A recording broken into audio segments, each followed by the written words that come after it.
Imagine standing in a crowded square, surrounded by hundreds of faces turned upward, all watching a man suspended in the air. But he isn't hanging from a rope. He's hanging from a single iron hook, pierced through his body, his feet dangling above the cobblestones. His screams have faded to whimpers. The crowd is silent now, waiting. This isn't fiction. This isn't folklore. This happened, over and over again, in the heart of Europe's greatest cities, for nearly 500 years. The instrument responsible wasn't designed by sadists in some forgotten dungeon. It was borrowed from your local butcher shop. Welcome to the terrifying history of the executioner's hook, a tool that turned human beings into meat, displayed for all to see. The year is 1583, and we're standing in a public square in Prague. The air smells of wood smoke and unwashed bodies pressed together. Vendors have closed their stalls. Children have been lifted onto their father's shoulders for a better view. At the center of everything stands a wooden structure, crude but purposeful, rising above the crowd like a gallows without a noose. Hanging from its upper beam, swaying slightly in the autumn breeze, is an object that looks almost ordinary at first glance, an iron hook, roughly the size of a human hand, its curve elegant in a way that makes your stomach turn. Because you know, as everyone in that square knows, what it's about to be used for. This hook wasn't forged to hang lanterns or secure cargo. Every angle of its design, every millimeter of its sharpened point, was calculated with one purpose in mind: to pierce human flesh, to support the full weight of a living person, and to do so in a way that prevents the mercy of quick death.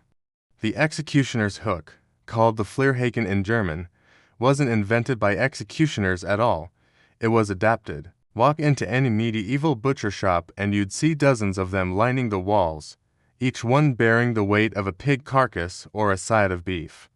The hooks were essential tools of the trade, designed to be strong enough to hold dead weight, curved to prevent the meat from sliding free, sharpened to penetrate hide and muscle without damaging the product. Someone, somewhere in 13th century Europe, looked at that hook and saw possibility, not for commerce, but for punishment. The transition from butcher's tool to execution instrument tells us something chilling about medieval mentality. Criminals weren't just lawbreakers to be punished.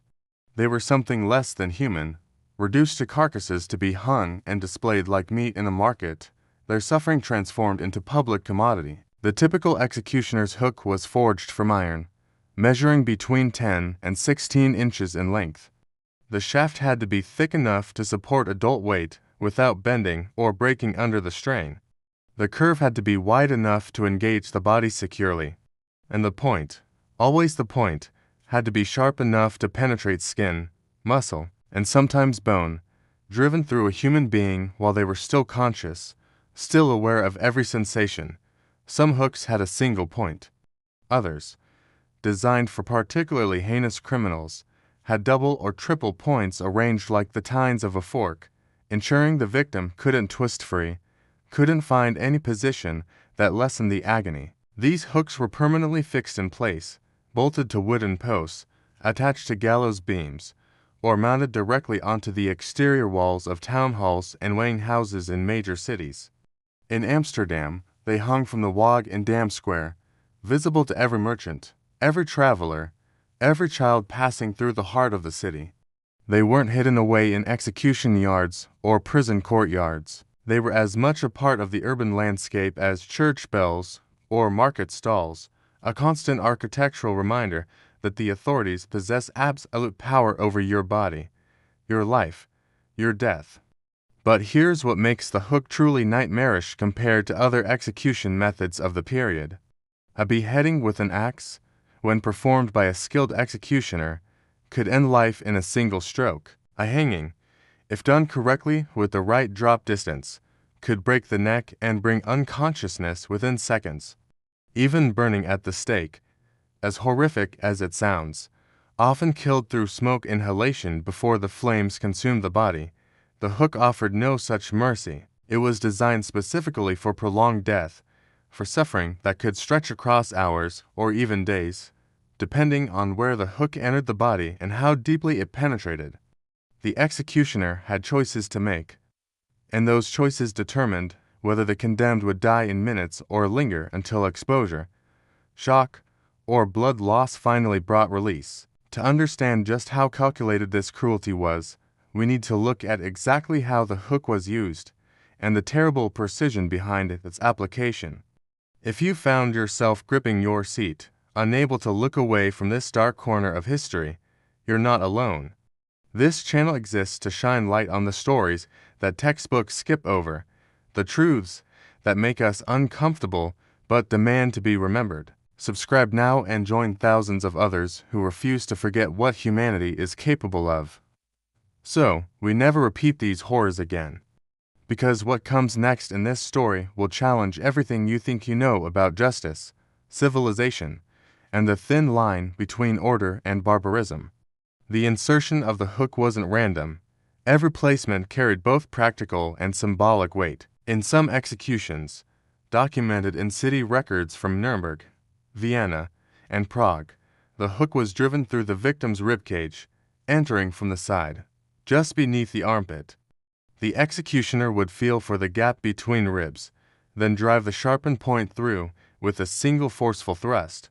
The hook would penetrate skin, muscle, and connective tissue, sliding between bones without immediately striking the heart or lungs. Then the victim would be hoisted upward, their entire body weight now suspended from that single point of penetration.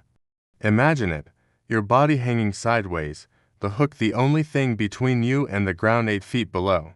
Every breath pulls at the wound, every involuntary movement tears the flesh a little more. Gravity becomes your torturer, constantly working to widen the hole, to pull you free from the hook in the slowest, most agonizing way imaginable. Death came eventually, from blood loss, from shock, from internal injuries as organs shifted and compressed under the unnatural angle. But eventually could mean 3 hours, it could mean 12. Historical accounts mention victims who remained conscious and aware deep into the night, their groans echoing across empty squares long after the crowds had gone home to supper. Other executioners chose different points of entry, each with its own terrible logic. Insertion under the jaw was reserved for specific crimes, and witnesses described it as among the most brutal variations. The hook would enter through the soft tissue beneath the chin, driven upward through the mouth or throat, sometimes exiting through the top of the skull if enough force was applied. This method was faster than the rib insertion, but no less horrific. Victims often died from suffocation as blood filled their airways, or from massive trauma as the hook damaged the brainstem. But even this quicker death could take an hour or more, the body convulsing as it fought for air that wouldn't come, hands clawing uselessly at the iron shaft protruding from their face. The symbolism was clear. Crimes of the tongue, blasphemy against the church, false testimony in court, spreading sedition through speech, these offenses earned you a hook through the mouth, a punishment that turned the organ of your crime into the instrument of your destruction. Perhaps most cruel was the abdominal insertion. This required genuine skill from the executioner, a perverse expertise in anatomy. The goal was to pierce through the torso, penetrating deep enough to cause catastrophic internal damage while carefully avoiding immediate death. Miss the heart, miss the major arteries, drive the hook through the stomach, the intestines, the liver, organs whose destruction would be agonizing but not instantly fatal. Then hoist the victim upward and let internal bleeding do its slow work. This method could extend suffering for the longest time, because the victim remained relatively stable externally even as they bled out inside their own body cavity. They could speak. They could see the faces in the crowd. They remained present and aware as their life drained away from the inside out. Records from the Holy Roman Empire describe criminals who survived on the hook until the following morning, begging for water through the night, their pleas echoing between the buildings until dawn brought the mercy of unconsciousness and finally death. The choice of where to place the hook wasn't made by random chance or executioner's whim. It was determined by the nature of the crime and codified in legal proceedings. Traitors who had betrayed their city or lord often received the rib insertion, the hook entering from behind in a symbolic recreation of the backstabbing they had committed. heretics, and religious criminals earned the jaw insertion, their mouths that had spoken against the church now silenced by iron. Thieves and those guilty of crimes of excess, gluttony, greed, corruption, received abdominal insertion, their bellies that had been filled through ill-gotten gains now torn open for public viewing. This wasn't just execution, it was moral theater, transforming the criminal's body into a text that could be read by the assembled crowd. Every wound carried meaning, every position told a story.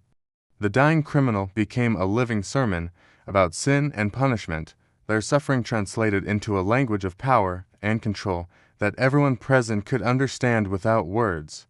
The practice spread across Europe with terrifying consistency. In Amsterdam, hooks were mounted on the exterior wall of the Waag, the great weighing house in Dam Square that still stands today.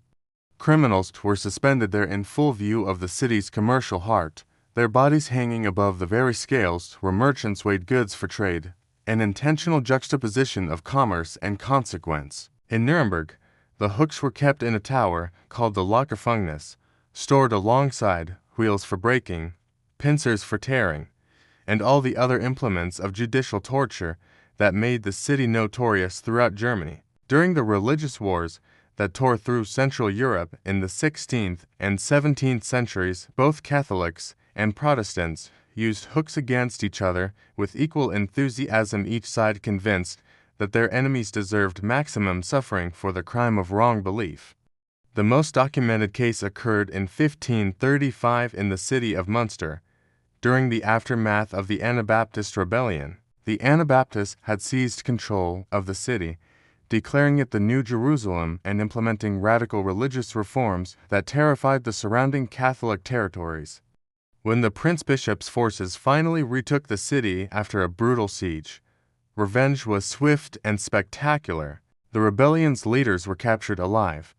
Jan van Leyden, who had declared himself king during the rebellion, was tortured in the public square for over an hour with red-hot pincers, his flesh torn piece by piece while he screamed. His companions received similar treatment. Then, after they were finally dead, their bodies were placed in iron cages and hung from hooks on the tower of St. Lambert's Church, suspended above the city they had tried to transform. The cages remained there for decades, the bodies gradually decomposing, bones eventually falling through the iron bars to the street below. When the cages were finally taken down, they were cleaned and placed back on the tower as permanent memorials. They're still there today. Empty but visible, 3 iron cages hanging from hooks on a church tower in the center of modern Munster, silent witnesses to the price of rebellion in the 16th century. But the hook wasn't only used for final execution. It served double duty as an interrogation tool, perhaps even more effective than the rack or the thumbscrew because of the specific terror inspired. A suspect could be suspended briefly, just long enough to experience the tearing sensation, the overwhelming pain, the primal fear of hanging helpless in the air. Then they would be lowered, given a moment to breathe, and questioned. Confess, and this ends. Stay silent and you go back up. The psychological impact was devastating. Unlike the rack, which could be operated gradually, the hook was binary. You were either suspended or you weren't. There was no middle ground, no way to partially experience it. And if you went up multiple times, each insertion left permanent damage. Even if you survived, your body became a scarred testament to your encounter with justice, marked forever by the holes torn through your flesh. The Enlightenment finally brought change, though far slower than we might hope. Reformers like Cesare Beccaria published treatises arguing against torture and cruel punishment, ideas that gradually influenced legal codes across Europe. The guillotine, invented during the French Revolution in 1792, was specifically designed as a humane alternative to previous methods, a machine that promised quick, efficient death without prolonged suffering. Hanging was standardized to break the neck instantly rather than cause slow strangulation, and perhaps most significantly, executions began moving behind walls, from public squares to prison courtyards, as societies slowly acknowledged that spectacular suffering might not be appropriate entertainment for civilized people. The executioner's hook disappeared from official use sometime in the late 18th century, though exact dates are impossible to pin down, because not every jurisdiction kept meticulous records of when they stopped impaling people on iron hooks. Today, examples of executioner's hooks survive in museums across Europe. You can see them in the Medieval Criminal Museum in Rothenburg, in torture museums in Amsterdam and Prague, displayed behind glass with small placards explaining their historical context. These museums are controversial, and perhaps they should be. Critics argue they turn real suffering into tourist attractions, that they sanitize brutality through temporal distance, that they present torture instruments with the same curatorial neutrality as medieval pottery or Renaissance paintings. But defenders insist they serve an essential function, confronting visitors with uncomfortable truths about human nature, about what our ancestors considered normal and acceptable, about how thin the veneer of civilization really is.